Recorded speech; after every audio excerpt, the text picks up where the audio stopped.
നല്ല പഞ്ഞി പോലെ ഇരിക്കുന്ന ഇഡ്ഡലി ഉണ്ടാക്കിയാലോ?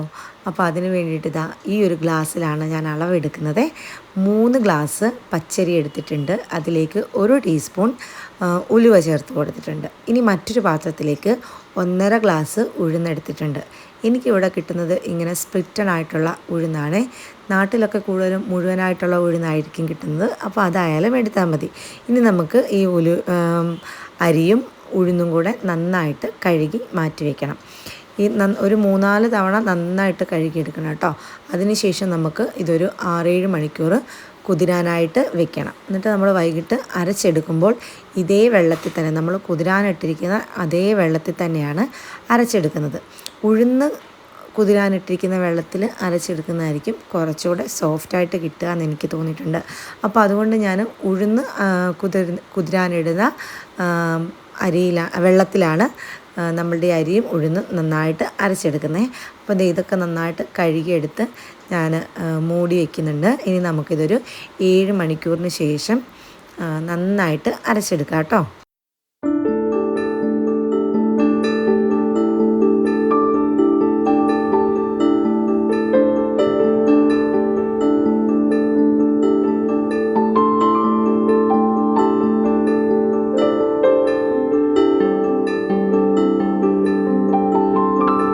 ഇപ്പോൾ ഒരു 7 മണിക്കൂറൊക്കെ കഴിഞ്ഞിട്ടുണ്ട്. അപ്പോൾ നമ്മളിനി ഇത് അരച്ചെടുക്കാനായിട്ട് പോവാണ്. അതിനു മുമ്പായിട്ട് ഒരു 1/2 കപ്പോളം നമ്മൾ അവൽ, നല്ല ഫ്ലാറ്റൻഡ് ആയിട്ടുള്ള അവലാണ് ഞാൻ എടുത്തിരിക്കുന്നത്. ഏത് ടൈപ്പുള്ള, കട്ടിയുള്ള ടൈപ്പുള്ള അവലെടുത്താലും മതി. ഒരു കപ്പോളം അവൽ നമ്മൾ ഒരു ഗ്ലാസ്സിൽ വെള്ളം ഒഴിച്ച് കുതിരാനായിട്ട് ഇട്ടിട്ടുണ്ട്.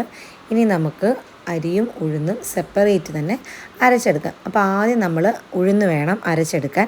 ഉഴുന്ന് നന്നായിട്ട് ആദ്യം അധികം വെള്ളമൊന്നും ഒഴിക്കാൻ പാടില്ല. പാകത്തിന് വെള്ളം ഒഴിച്ച് നമുക്ക് നന്നായിട്ട് അരച്ചെടുക്കാം. നല്ല മഷി പോലെ അരയാന്ന് പറയില്ലേ, അങ്ങനെ നമുക്ക് അരച്ചെടുക്കാം കേട്ടോ. ഓരോ ബാച്ചായിട്ട് ഒരുമിച്ച് എല്ലാം കൂടി ഇട്ട് അരയ്ക്കാനായിട്ട് നോക്കരുത്. കുറേശ്ശെ ആയിട്ട് ഇട്ട് അരയ്ക്കണം. ഒരുമിച്ചിട്ട് അരയ്ക്കുമ്പോഴേക്കും നമ്മുടെ മിക്സിയുടെ ജാറ് പെട്ടെന്ന് ചൂടാകും. അങ്ങനെ ചൂടായി കഴിഞ്ഞാൽ നമുക്ക് ഈ മാവ് പൊങ്ങി വരാനായിട്ട് ഒരുപാട് പാടാണ്. അപ്പോൾ അതുകൊണ്ട് നമുക്ക് കുറേശ്ശെ ഇട്ടിട്ട് വേണം അരച്ചെടുക്കാനായിട്ട്. അപ്പോൾ ഞാൻ ഉഴുന്ന് 2-3 ട്രിപ്പായിട്ട് അരച്ചെടുത്തിട്ടുണ്ട്. ഇനി നമുക്ക് ഇത് വലിയൊരു പാത്രത്തിലേക്ക് മാറ്റി കൊടുക്കാം.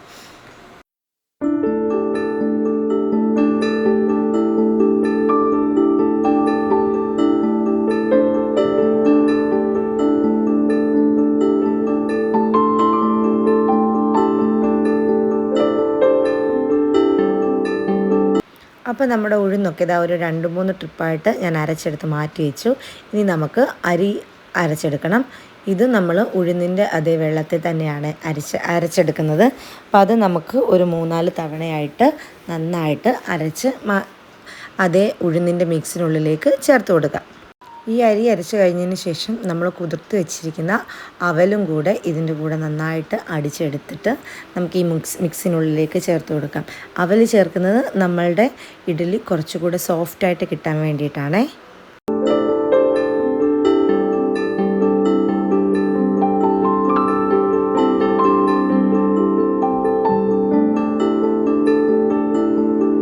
അപ്പോൾ നമ്മുടെ അരിയും മുഴുവനായിട്ട് ഞാൻ അരച്ചെടുത്ത് കലത്തിലേക്ക് ഒഴിച്ചു കൊടുത്തിട്ടുണ്ട്. ഇനി നമുക്കിത് നന്നായിട്ട് മിക്സ് ചെയ്യണം. കൈകൊണ്ട് തന്നെ മിക്സ് ചെയ്തോളൂ, നമ്മൾ തവിയൊന്നും ഉപയോഗിക്കേണ്ട.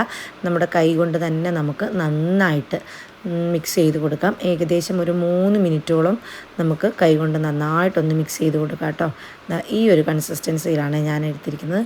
ഒരുപാട് കട്ടിയല്ല, എന്നാൽ ഒരുപാട് ലൂസല്ല. ഈ ഒരു കൺസിസ്റ്റൻസിയിലാണ് ഞാനിപ്പം മാവ് അരച്ചെടുത്തിരിക്കുന്നത്. ഇനി നമുക്ക് ഇത് നന്നായിട്ട് മൂടി വയ്ക്കാം. അതിനുശേഷം ഇതിപ്പം ഞാൻ വൈകിട്ട് ഒരു 5:30-6 മണിയോട് കൂടിയാണ് അരച്ച് വെച്ചത്. ഇനി നമുക്കിത് കാലത്ത് ഞാനൊരു 5 മണിയാകുമ്പോഴേക്ക് ഇഡ്ഡലി ഉണ്ടാക്കിയിട്ടുണ്ടായി. അപ്പോൾ ആ സമയത്താണ് നമ്മളിനി പിന്നെ മൂടി തുറന്ന് നോക്കാനായിട്ട് പാടുള്ളൂ. അപ്പോൾ രാവിലെ നമ്മളുടെ ഈ മൂടിയൊക്കെ തുറന്ന് വന്നപ്പോഴേക്ക് ഇഡ്ഡലിയുടെ മാവൊക്കെ നന്നായിട്ട് പൊങ്ങി വന്നിട്ടുണ്ടായി. അത് കാണുമ്പോൾ തന്നെ മനസ്സിന് ഭയങ്കര ഒരു സന്തോഷവും ഒരു ആശ്വാസവും ഒക്കെയാണ്. ഇഡ്ഡലിയുടെ മാവ് അങ്ങനെ പൊളിച്ച് പൊങ്ങിയിരിക്കുന്നത് കാണുമ്പോൾ നമ്മുടെ ഇഡ്ഡലി മാവ് നോക്കി പൊങ്ങി വന്നിട്ടുണ്ട്.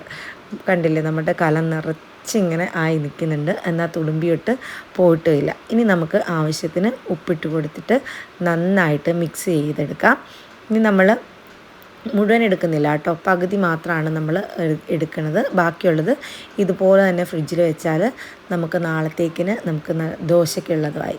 അപ്പോൾ 2 ദിവസത്തേക്കിനുള്ളതാണ് ഞാൻ എപ്പോഴും അരച്ചെടുക്കാറുള്ളത്. അപ്പോൾ ഇനി ഇത് നന്നായിട്ട് ഉപ്പൊക്കെ നന്നായിട്ടൊന്ന് യോജിപ്പിച്ച് കൊടുക്കാം. ഇനി നമുക്ക് ഇഡ്ഡലി ചെമ്പ് അടുപ്പിലേക്ക് വെച്ച് വെള്ളം ഒഴിച്ചു കൊടുത്തിട്ട് വെള്ളം ഒന്ന് തിളച്ച് വരട്ടെ.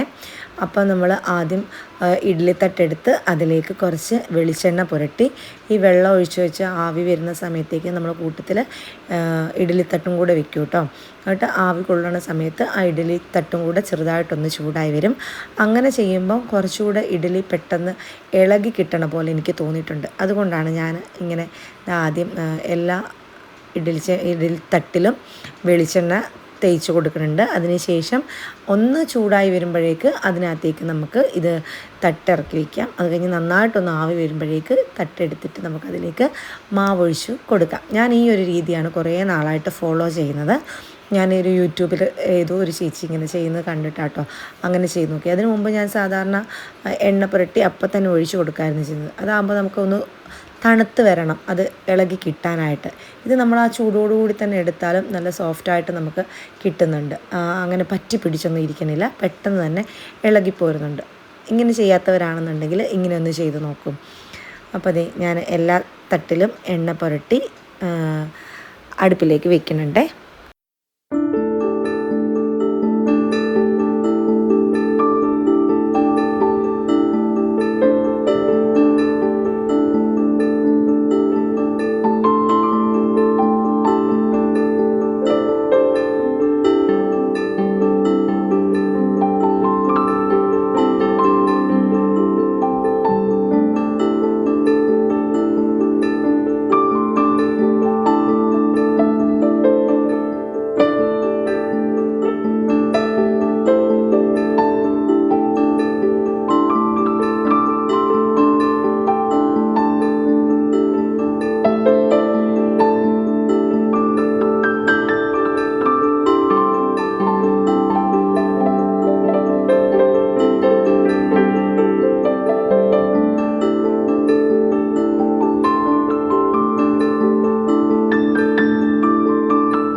ഇപ്പം എന്താ നമ്മുടെ ഇഡലിയൊക്കെ വെന്ത് വന്നിട്ടുണ്ട്, നന്നായിട്ട് പൊന്തി വന്നിട്ടുണ്ട്.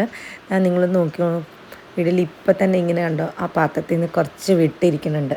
അത് നമുക്കിനി ജസ്റ്റ് സ്പൂൺ വെച്ചിട്ട് ഇങ്ങനെ ഇളക്കിയെടുത്താൽ മാത്രം മതി, പെട്ടെന്ന് തന്നെ ഇങ്ങി പോകുന്നുള്ളൂ. നല്ല സോഫ്റ്റ് ഇഡലിയാണ്. നമ്മൾ വായിലിട്ടാൽ ഇങ്ങനെ എന്താ പറയുക, അലുത്ത് പോരുമെന്ന് പറഞ്ഞില്ലേ, അതുപോലെയുള്ള ഇഡലിയാട്ടോ. അപ്പോൾ ഇന്ന് ഇഡലിക്ക് ഞാൻ കോമ്പിനേഷനായിട്ട് ഉണ്ടാക്കിയിരിക്കുന്നത് നല്ല അടിപൊളി സാമ്പാറാണ്.